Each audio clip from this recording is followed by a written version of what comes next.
In the grand halls of Astoria Palace, where whispers travel faster than royal decrees and secrets hide behind every golden tapestry, nobody expected the youngest member of the royal family to become the voice that would shake the very foundations of the monarchy. For 12 years, Princess Isabella had been the quiet observer, the one who smiled politely at ceremonies, curtsied perfectly at state dinners, and never spoke unless spoken to. But, on a crisp autumn morning, as leaves danced outside the palace windows and the kingdom prepared for another ordinary day, Princess Isabella walked into the palace's grand library with a determination that would change everything. What she discovered hidden behind centuries-old books wasn't just a family secret, it was a truth so powerful that it would force the entire kingdom to question everything they believed about their royal family.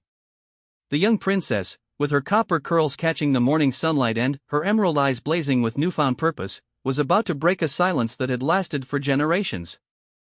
What she revealed would not only shock her parents, the king and queen, but would ripple across the kingdom, reaching every village, every castle, and every heart that had ever believed in the fairy tale of perfect royalty. This is the story of how one brave young princess found her voice and used it to unveil truths that had been buried for over a century, changing not just her own destiny, but the fate of an entire kingdom forever. Princess Isabella had always found comfort in the palace library. While her older siblings attended endless meetings about trade agreements and diplomatic relations, she would slip away to the quiet sanctuary filled with thousands of leather-bound books that stretched from floor to ceiling. The library smelled of old parchment and lavender polish, and dust particles danced in the beams of sunlight that streamed through the tall arched windows. On this particular morning, Isabella was searching for a book about astronomy that her tutor had recommended. She climbed the rolling ladder to reach the highest shelf in the farthest corner of the library, a section that seemed forgotten by time itself. As her fingers traced along the spines of ancient volumes, she noticed something odd. One book seemed to be sticking out slightly, as if someone had hastily shoved it back into place. The book was bound in deep burgundy leather, with no title visible on its worn spine. When Isabella pulled it from its resting place, she discovered it wasn't just one book, but a journal wrapped in cloth and tied with a faded blue ribbon. Her heart began to race as she carefully untied the ribbon and opened the journal to reveal pages filled with elegant handwriting in faded ink. The first page bore a date from over 100 years ago, and, at the top, written in careful script, were the words, "The true chronicle of Queen Vivian, for my descendants to know the truth." Isabella's breath caught in her throat. Queen Vivian was her great-great-grandmother, a woman who had supposedly died in a tragic accident when Isabella's great-grandfather was just a baby. As Isabella read the first entry, her hands began to tremble. The journal told a story completely different from the one she had been taught in her royal history lessons. According to the official palace records, Queen Vivian had died in a carriage accident while traveling to visit orphanages in the northern provinces, leaving behind a heartbroken king and a motherless infant prince. But Queen Vivian's own words painted a very different picture. She wrote about feeling trapped in the palace, suffocated by the endless rules and expectations that governed every moment of her life. She described how she had fallen in love with her childhood friend, Marcus, a blacksmith's son who had grown up to become a renowned artist. Their love had been forbidden, not because Marcus was cruel or unworthy, but simply because he had not been born into nobility. Isabella read entry after entry, her eyes wide with disbelief. Queen Vivian wrote about secret meetings with Marcus in the palace gardens, about their plans to start a new life together in a distant kingdom where they could live as ordinary people, free from the burden of crowns and ceremonies. She wrote about her agony at having to choose between her duty to the kingdom and her desire for true happiness. The journal revealed that Queen Vivian had not died in an accident at all. Instead, she had made the impossible choice to fake her own death and flee the kingdom with Marcus, leaving her baby son in the care of trusted servants and the royal court. She had chosen love and freedom over duty and crown, but the weight of abandoning her child had haunted her for the rest of her life. As Isabella turned each page, she discovered letters that Queen Vivian had written to her son but never sent. In these letters, she explained her choice, begged for his forgiveness, and shared stories of the life she had built with Marcus in a small coastal village hundreds of miles away. She wrote about their children together, Isabella's great-grandfather's half-siblings who had grown up as ordinary villagers, never knowing their royal heritage.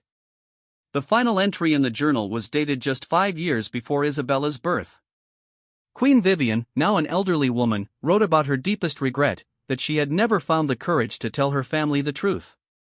She had returned to the kingdom in secret and hidden the journal in the library, hoping that someday, one of her descendants would find it and learn the real story of their family's past. Isabella sat in stunned silence as she finished reading the journal. Everything she had been taught about her family's history was built on a lie. Her great-great-grandmother had not been a tragic victim of fate, but a woman who had made an incredibly difficult choice to pursue happiness over duty. The grief that her great-grandfather had carried his entire life, believing his mother had died, was based on a deception that had been maintained for generations. But what shocked Isabella even more was what she discovered when she looked more carefully at the journal's hiding place. Behind the gap where the journal had been stored, she found a small wooden box containing old photographs and documents. The photographs showed Queen Vivian as an elderly woman, surrounded by a large family that included children and grandchildren who bore a striking resemblance to Isabella's own royal family. Among the documents was a map marking the location of the coastal village where Queen Vivian had lived, along with detailed information about her descendants who still lived there. Isabella realized with amazement that she had relatives, aunts, uncles, and cousins, living as ordinary people just a few hundred miles away, completely unaware of their royal blood. The discovery left Isabella feeling as if the ground had shifted beneath her feet. She had always accepted without question the story she had been told about her family's noble history, about the sacrifices made by previous generations for the good of the kingdom. But now she understood that the truth was far more complicated and human than the sanitized version she had learned in her royal education. As she sat in the library that morning, surrounded by centuries of books and the weight of this newfound knowledge, Isabella felt something awakening within her. For the first time in her 12 years of life, she began to question not just the story she had been told about the past, but the expectations placed on her for the future. If Queen Vivian had been brave enough to choose her own path, even at great personal cost, what did that mean for Isabella's own choices? The young princess carefully rewrapped the journal and its accompanying treasures, her mind racing with questions and possibilities. She knew that this discovery would change everything, but she also knew she needed time to understand what it all meant and what she should do with this knowledge. The truth about Queen Vivian was not just a family secret, it was a revelation that could shake the very foundation of the royal family's legacy and the kingdom's understanding of its own history. As Isabella climbed down from the ladder and made her way back through the library, she felt as if she were seeing everything with new eyes. The portraits of past monarchs that lined the walls seemed to hold different expressions now, as if they too carried secrets that had never been revealed. The weight of the journal in her hands felt like the weight of truth itself, powerful, precious, and potentially dangerous. She knew that she stood at a crossroads. She could return the journal to its hiding place, pretend she had never found it, and continue living the carefully orchestrated life that had been planned for her since birth. Or she could choose to honor Queen Vivian's courage by bringing the truth into the light, regardless of the consequences that might follow. As Isabella reached the library door, she paused and looked back at the vast room filled with thousands of stories, both true and fictional. She realized that she was about to become part of the story herself, and the choice she made would determine not just her own future, but potentially the future of everyone she loved. The quiet princess who had spent her life observing from the shadows was about to step into the light, armed with a truth that would change everything. For 3 days after discovering Queen Vivian's journal, Princess Isabella carried her secret like a stone in her chest. She attended her regular lessons with the palace tutors, practiced her piano scales in the music room, and joined her family for formal dinners, all while the truth burned inside her like a flame that refused to be extinguished. During her etiquette lessons, as she practiced the perfect curtsy and learned the proper way to address foreign ambassadors, Isabella found herself wondering if Queen Vivian had once sat in this same room, learning these same rules while dreaming of a different life. When her history tutor spoke about the noble sacrifices made by their ancestors, Isabella bit her tongue to keep from revealing what she now knew about the complicated reality behind those supposedly heroic stories. The most difficult moments came during family gatherings. At dinner each evening, Isabella sat between her older brother Prince Alexander and her parents, King Edmund and Queen Sophia, listening to conversations about royal duties, upcoming ceremonies, and the expectations placed on each member of the family. Her father would often speak with pride about their family's unbroken line of service to the kingdom, about how each generation had put duty before personal desire. Isabella's mother, Queen Sophia, would share stories from her own childhood in a neighboring kingdom, describing how she had been raised from birth to understand that being royal meant accepting a life of service and sacrifice. She would look at Isabella with gentle but firm eyes and remind her that even as the youngest princess, she had an important role to play in maintaining the family's reputation and the kingdom's stability. Each word felt like a weight pressing down on Isabella's shoulders. She wanted desperately to tell them what she had discovered, to share Queen Vivian's story and ask the questions that burned in her mind. But fear held her back, fear of disappointing her parents, fear of destroying the family's carefully maintained image, and fear of the chaos that might follow if the truth came to light. On the fourth night after her discovery, Isabella lay awake in her four-poster bed, staring at the painted ceiling of her bedroom. Moonlight streamed through her window, casting silver shadows across the room filled with all the luxuries befitting a princess: fine furniture, beautiful gowns, shelves lined with books and toys that most children could only dream of having. But, for the first time in her life, Isabella felt trapped by these luxuries rather than grateful for them. She understood now why Queen Vivian had written about feeling suffocated by palace life. Every beautiful thing in Isabella's room came with an expectation, every privilege carried the weight of duty, and every comfort was balanced by the knowledge that her life was not entirely her own to choose.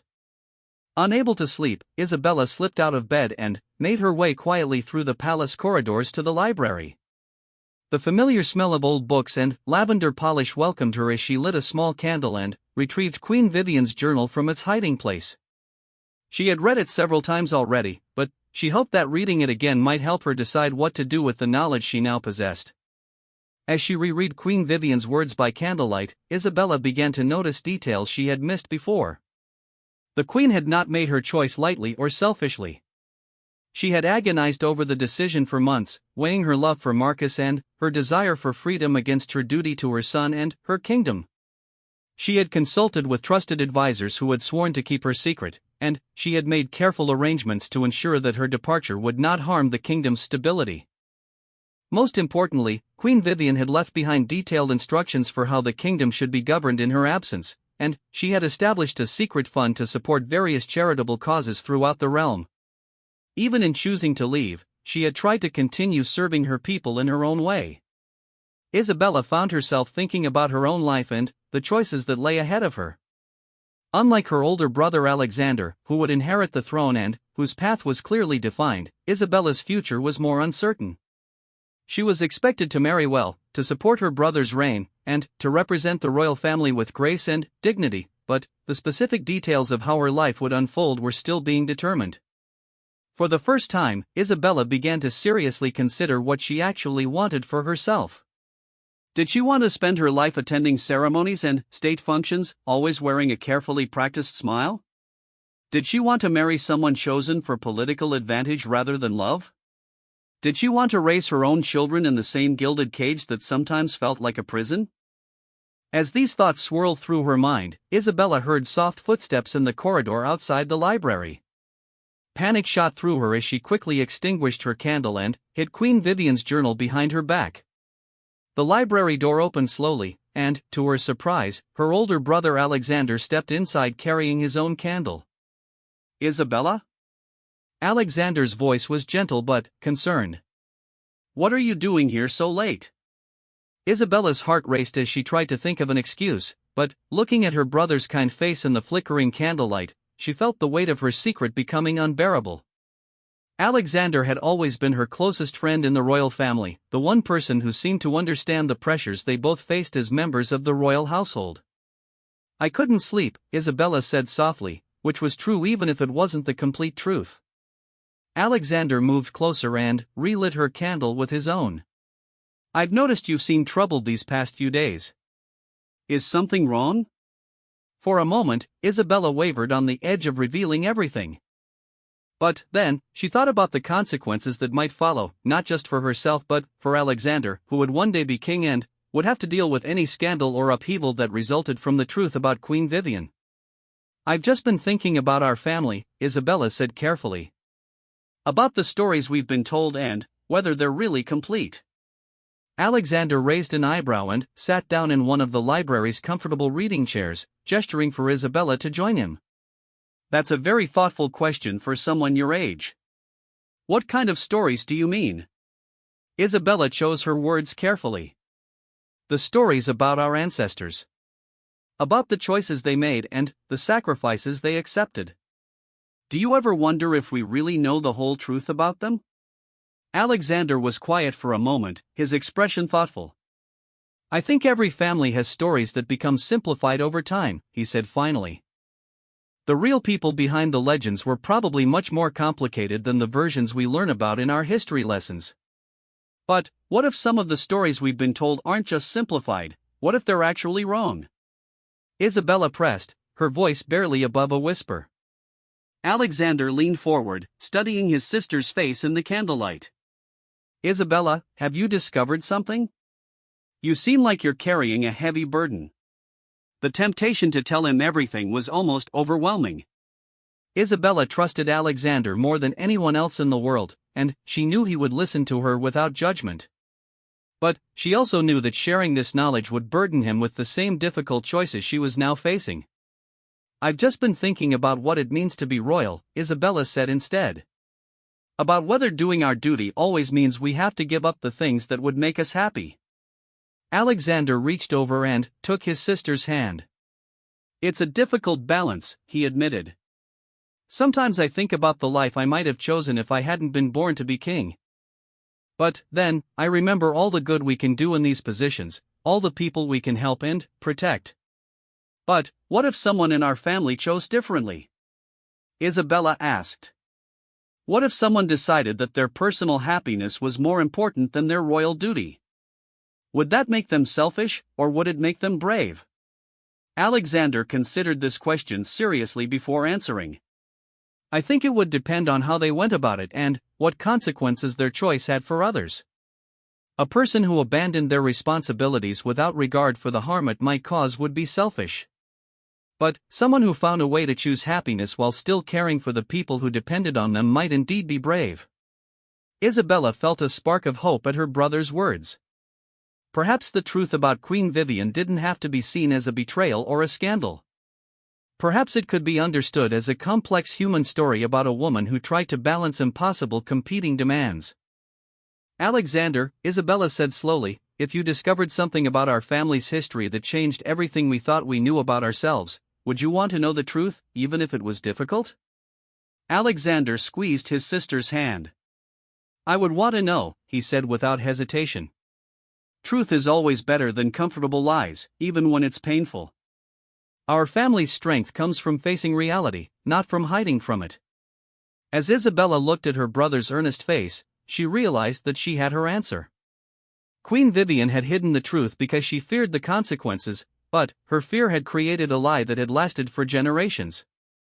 Isabella could continue that pattern by keeping the secret, or she could honor both Queen Vivian's courage and her own family's commitment to truth by bringing the story into the light. But she also realized that revealing the truth would require more than just announcing what she had discovered. She would need to think carefully about how to share the information, whom to tell first, and how to present Queen Vivian's story in a way that honored both her courage and the pain her choice had caused. As the first light of dawn began to filter through the library windows, Isabella made her decision. She would tell the truth, but she would do it thoughtfully and carefully, in a way that gave her family and the kingdom time to understand and process what the revelation meant. Looking at Alexander, who had stayed with her through the long night even though she hadn't yet shared her secret, Isabella felt a surge of love and gratitude.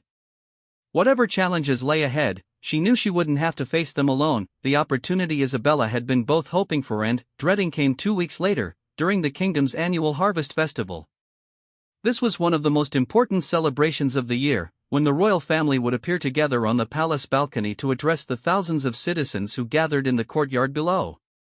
It was also the day when the kingdom traditionally honored the memory of past monarchs, including Queen Vivian. As Isabella stood in her bedroom that morning, being fitted for the formal gown she would wear to the ceremony, she watched her reflection in the ornate mirror and saw not just herself, but generations of royal women who had stood in similar positions, preparing to fulfill their duties regardless of their personal feelings. The deep blue silk of her dress was beautiful, but it felt like armor rather than clothing, a costume that would help her play the role expected of her.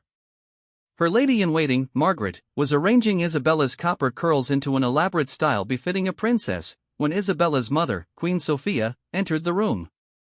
The queen looked radiant in her ceremonial robes, every inch the perfect royal matriarch, but Isabella could see the subtle signs of tiredness around her mother's eyes that came from years of carrying the weight of the crown.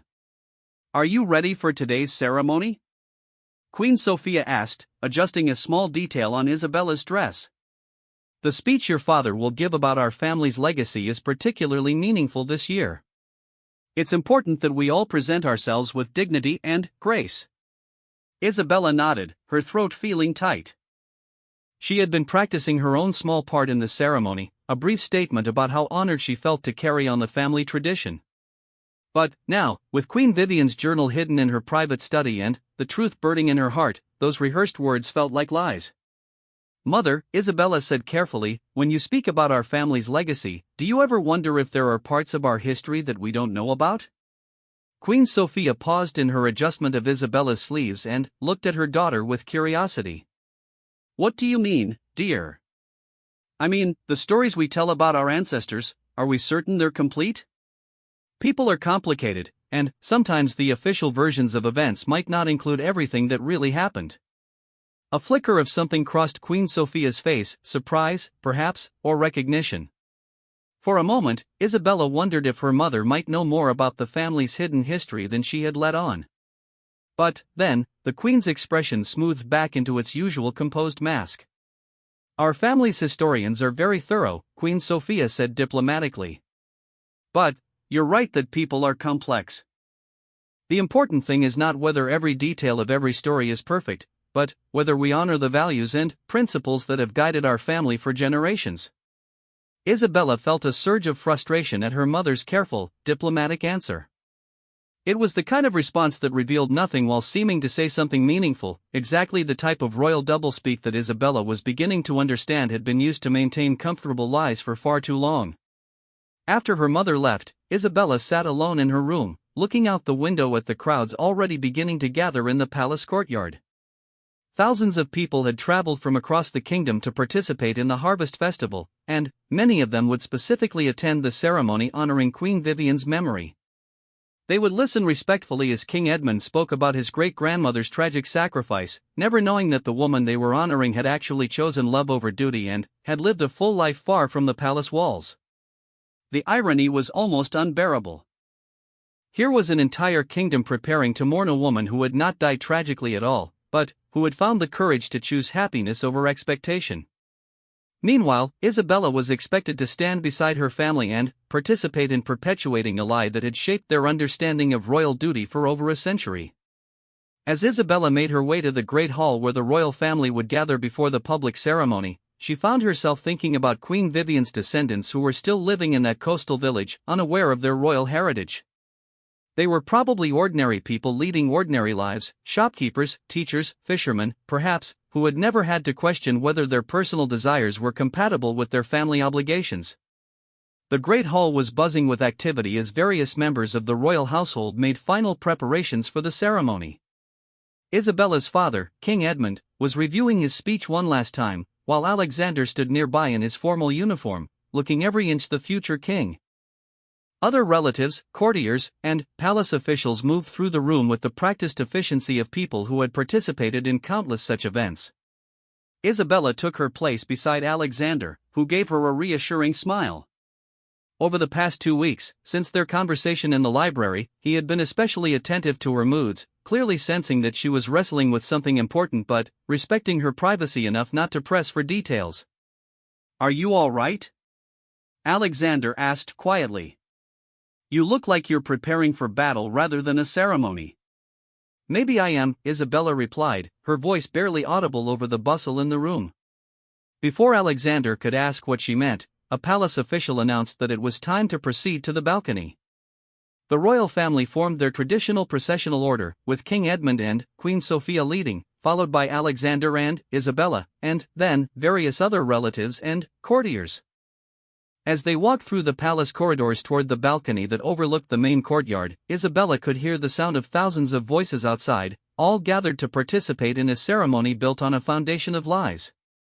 The weight of Queen Vivian's journal, which she had hidden in her private study, seemed to press against her consciousness with each step. When the royal family emerged onto the balcony, a cheer rose from the crowd below that was so loud and enthusiastic it seemed to shake the very stones of the palace. Isabella looked out at the sea of faces, men, women, and children who had traveled from every corner of the kingdom to be part of this moment, and felt the magnitude of what she was considering. If she revealed the truth about Queen Vivian, it would not just affect her immediate family.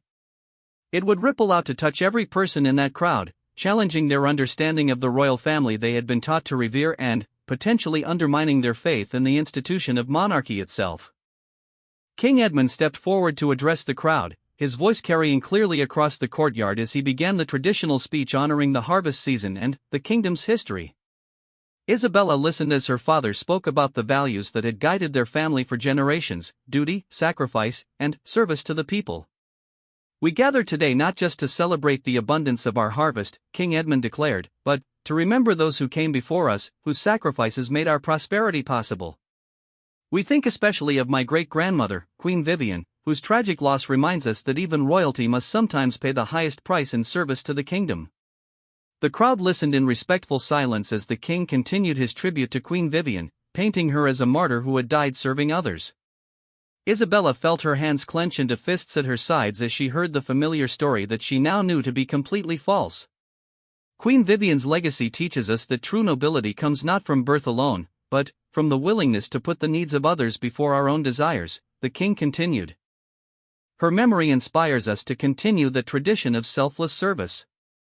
Isabella looked out at the crowd and saw people nodding in agreement, some wiping tears from their eyes as they absorbed the story of their beloved queen's sacrifice.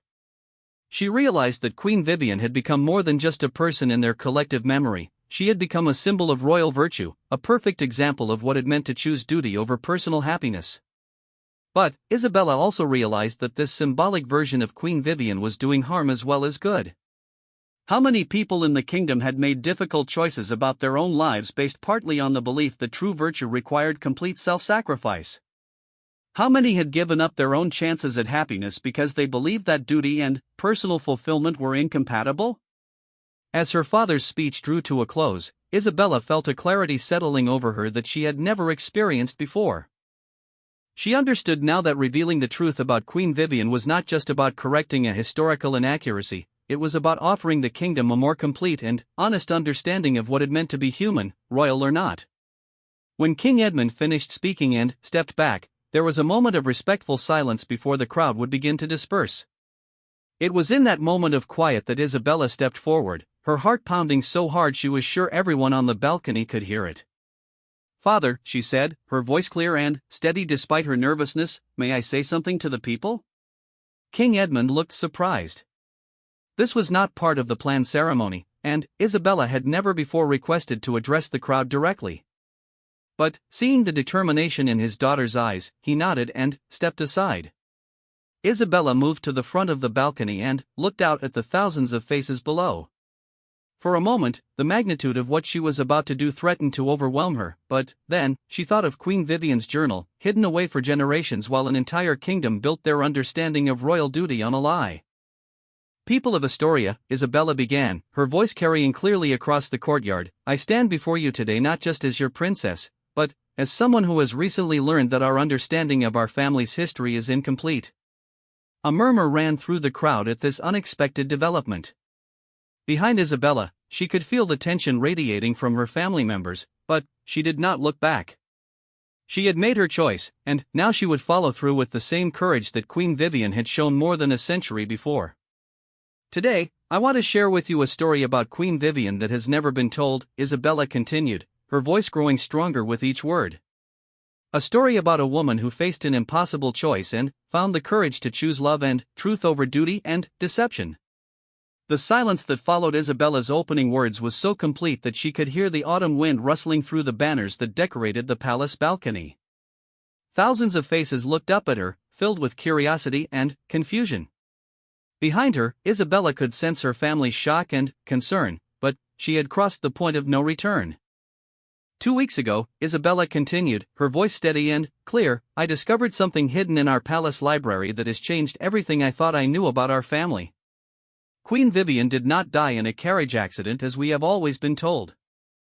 She made a choice that was both heartbreaking and brave. She chose to leave her royal life behind to find happiness with the man she truly loved. A wave of gasps and murmurs swept through the crowd like wind through a field of grain. Isabella could see people turning to their neighbors, their faces filled with disbelief and wonder. She pressed on, knowing that she had to tell the complete story before anyone could stop her. Queen Vivian left behind a journal that tells the true story of her life, Isabella explained. She wrote about feeling trapped by the expectations placed upon her, about falling in love with Marcus, an artist who was considered unsuitable because he had not been born into nobility. She struggled for months with the choice between her duty as queen and her desire for a life where she could be true to herself. Isabella could hear shuffling and whispered conversations behind her as her family members processed what she was revealing. She glanced briefly at her father, King Edmund, whose face had gone pale with shock, and at her mother, Queen Sophia, whose expression showed a mixture of concern and something that might have been understanding. The woman we have mourned as a tragic victim of fate actually lived a full and happy life, Isabella continued, turning back to address the crowd. She moved to a coastal village with Marcus, where they raised a family together. Queen Vivian never stopped loving her son, my great-grandfather, but she believed that leaving him in the care of the royal court was better than raising him in a life that had made her miserable. The crowd had grown restless, with some people calling out questions and others demanding to know if what the princess was saying could possibly be true. Isabella raised her hand, and, somehow, her authority as a member of the royal family was enough to quiet them. "I know this is difficult to hear," Isabella said, her voice carrying across the courtyard with surprising strength for someone so young. "For generations, we have used Queen Vivian's supposed sacrifice as an example of perfect royal duty.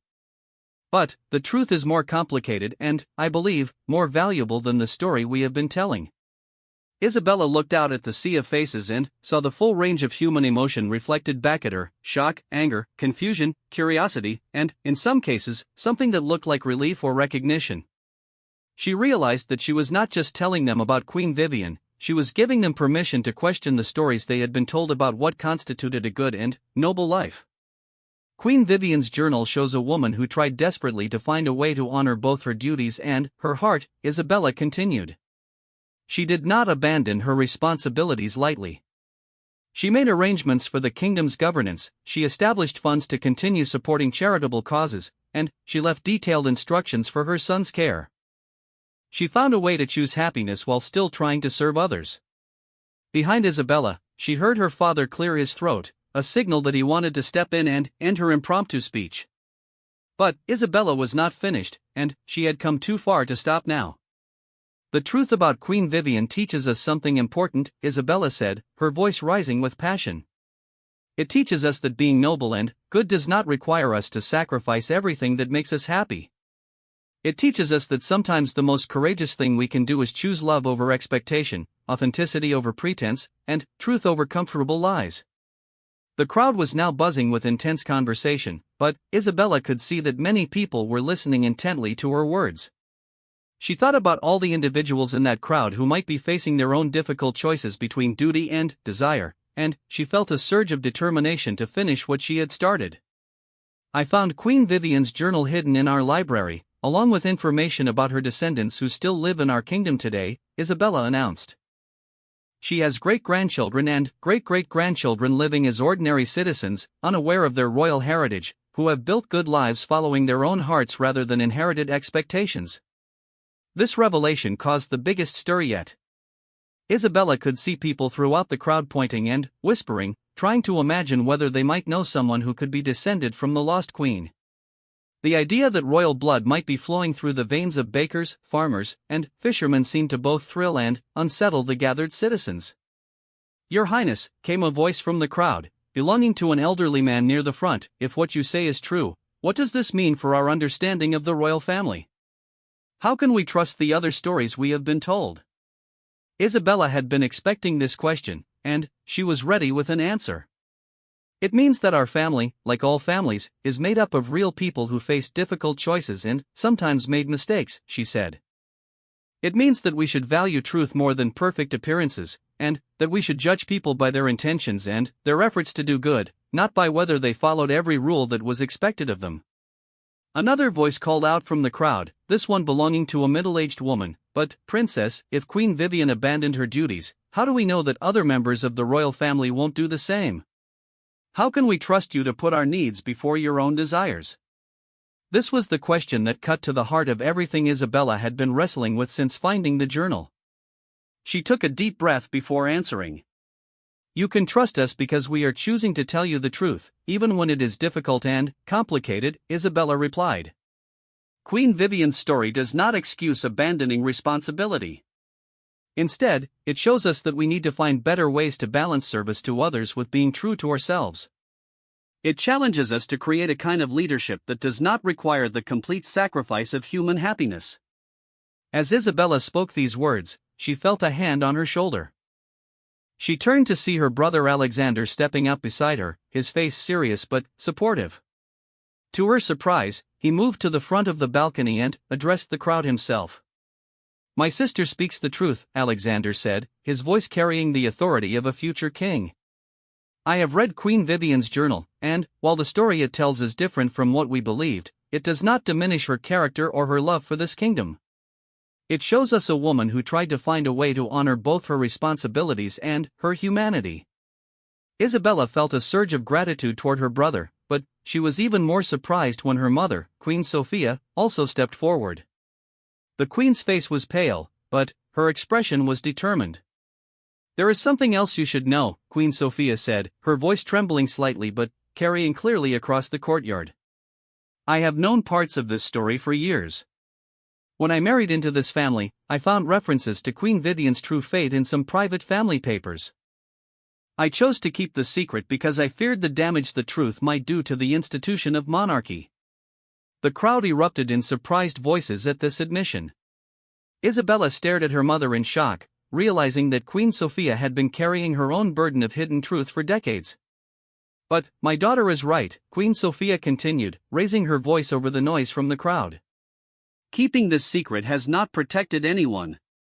It has simply perpetuated a lie that has made it harder for all of us to understand what true service and nobility really mean." Finally, King Edmund stepped forward. Isabella's father looked older than she had ever seen him, the weight of the revelations clearly visible on his face. But, when he spoke, his voice was strong and clear. "Today, my family has chosen truth over comfort, transparency over tradition," the king said. "We do this not to diminish the institution of monarchy, but to strengthen it by showing that even kings and queens are human beings who must navigate difficult choices. We ask for your patience and understanding as we all learn what this means for our kingdom's future." As Isabella looked out at the crowd, she could see that the people were grappling with a complex mix of emotions. Some appeared angry or betrayed, upset that they had been deceived for so long. Others seemed excited by the revelation, intrigued by the idea that their understanding of royal duty might be more flexible than they had thought. Still others appeared thoughtful, as if they were reconsidering their own life choices in light of Queen Vivian's story. But, what struck Isabella most was that despite the shock and confusion, the crowd had not turned hostile. Instead, they seemed to be engaging with the complexity of the situation, trying to understand what the truth about Queen Vivian meant for their relationship with the royal family and their understanding of leadership and service. "We will need time to process what we have learned today," Isabella said, addressing the crowd one final time. "But, I believe that truth, even difficult truth, is always better than comfortable deception.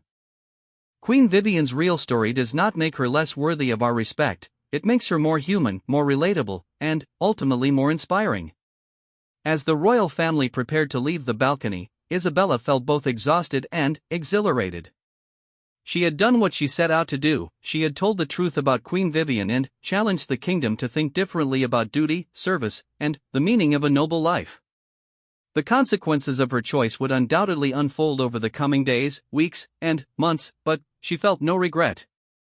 Looking out at the crowd one last time, Isabella realized that she had not just revealed a family secret, she had started a conversation about what it meant to live with integrity, to balance personal desires with responsibilities to others, and to define nobility in terms of character rather than birth or adherence to rigid expectations. As the royal family made their way back into the palace, Isabella caught her father's eye. King Edmund's expression was serious, but there was something in his gaze that looked like pride mixed with concern. The young princess who had always been content to observe from the shadows had stepped into the center of the kingdom's attention, and there would be no going back to the quiet anonymity she had once enjoyed. In the weeks following Isabella's revelation at the Harvest Festival, the kingdom of Astoria buzzed with conversations unlike any it had experienced in generations. In taverns and marketplaces, around family dinner tables and in royal council meetings, people debated the meaning of Queen Vivian's true story and what it meant for their understanding of duty, love, and the nature of nobility itself. The immediate aftermath had been chaotic. News of the princess's announcement spread rapidly throughout the kingdom and beyond, carried by merchants, traveling minstrels, and diplomatic messengers to neighboring realms. Some citizens demanded proof of Isabella's claims, while others expressed outrage at having been deceived for over a century.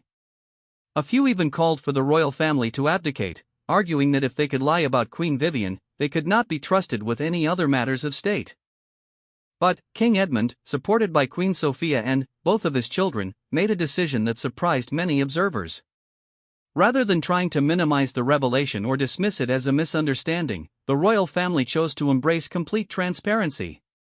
They opened the palace archives to independent historians, displayed Queen Vivian's journal in the Royal Museum for all citizens to read, and invited scholars from across the continent to verify the authenticity of the documents Isabella had discovered. Most remarkably, they organized an expedition to the coastal village where Queen Vivian had lived out her days with Marcus. What they found there exceeded even Isabella's expectations. Not only were there indeed descendants of the former queen living as ordinary citizens, but the village itself had benefited for generations from mysterious anonymous donations that had funded schools, hospitals, and infrastructure improvements. Queen Vivian had never stopped caring for people in need, even after leaving her crown behind. Isabella accompanied the royal delegation to meet these newfound relatives, and the encounter was both emotional and enlightening. She met her great-great-great-aunt Elena, a 70-year-old schoolteacher whose eyes were the same shade of emerald green as Isabella's own. Elena's grandson Thomas was a talented musician who bore a striking resemblance to Prince Alexander, and her granddaughter Maria had inherited Queen Vivian's gift for languages and diplomacy. What struck Isabella most about these relatives was not their royal blood, but their contentment. They had built lives based on their own choices and talents, following their passions and forming relationships based on love rather than political advantage. They were teachers, artists, healers, and craftspeople who contributed to their community in meaningful ways without the burden of crowns and ceremonies. "We always wondered about our great-great-grandmother's stories," Elena told Isabella as they sat together in the cottage that had once been Queen Vivian's home. "She would tell us tales of palaces and princes that seemed too detailed to be mere fairy stories, but we never imagined they were memories of her own life." Through conversations with these relatives, Isabella learned that Queen Vivian had lived to the remarkable age of 87, surrounded by children, grandchildren, and great-grandchildren who adored her. She had continued her charitable work throughout her life, writing letters to influential people she had known during her time as queen to advocate for various causes. She had taught her descendants the importance of education, compassion, and service to others, but she had also taught them that true service required being authentic to themselves. The most surprising discovery came when Elena showed Isabella a collection of Queen Vivian's later writings, essays and letters in which the former queen reflected on her choice to leave royal life. In these documents, Vivian expressed both deep regret for the pain her departure had caused her son and profound gratitude for the opportunity to live according to her own values. "I do not recommend my path to others," Queen Vivian had written in one of her final essays. "The choice I made came at great cost to people I loved, and I have carried that burden every day of my life. But I also believe that a life lived in complete denial of one's true nature serves no one well. Perhaps future generations will find better ways to balance service to others with authenticity to themselves." Reading these words, Isabella felt as if her great-great-grandmother was speaking directly to her across the centuries. The former queen had not presented her choice as universally correct, but as one possible response to an impossible situation. She had challenged future generations to find more creative solutions to the tension between personal fulfillment and public service.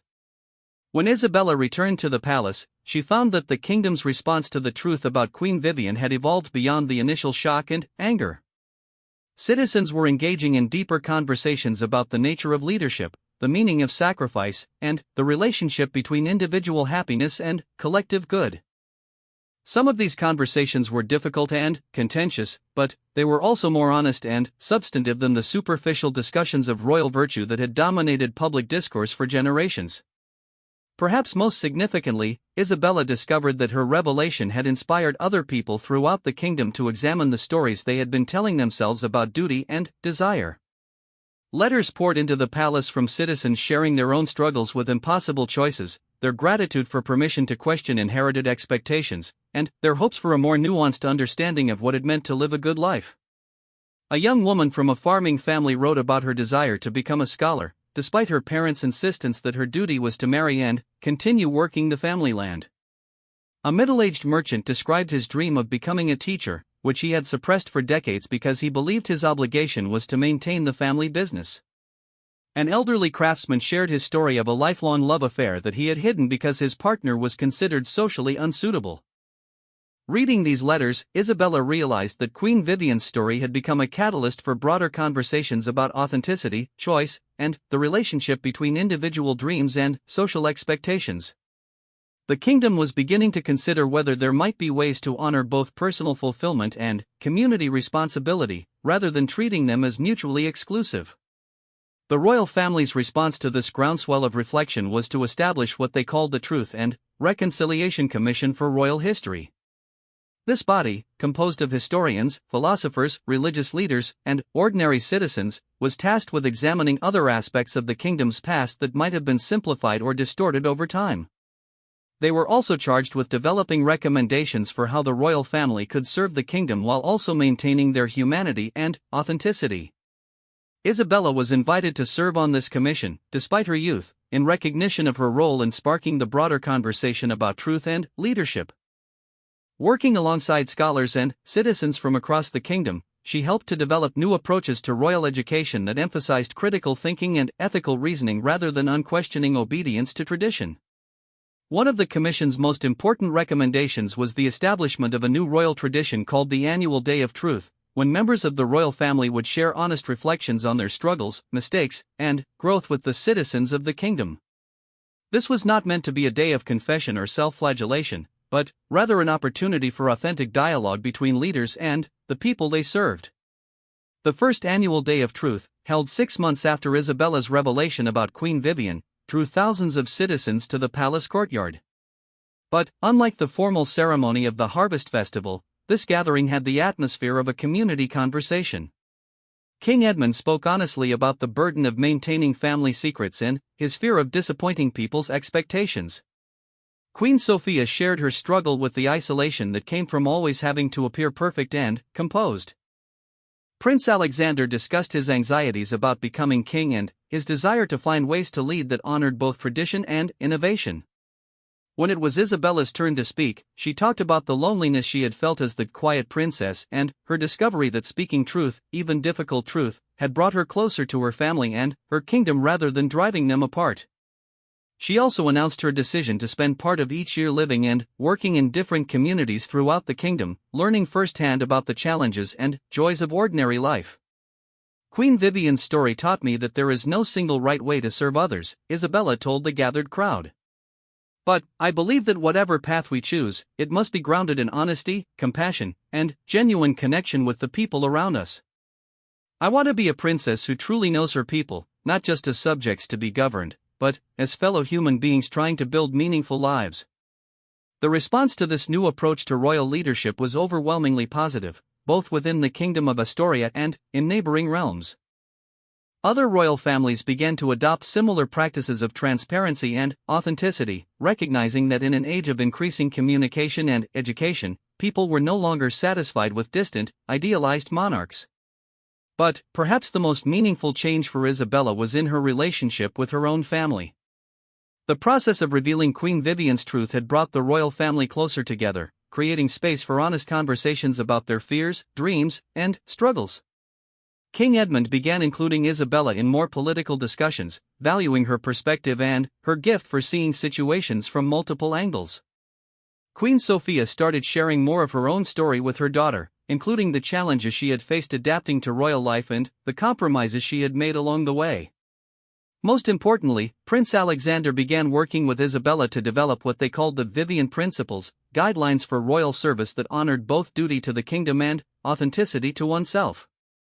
These principles emphasized the importance of transparency, compassion, continuous learning, and the recognition that leadership was most effective when it acknowledged the full humanity of both leaders and those they served.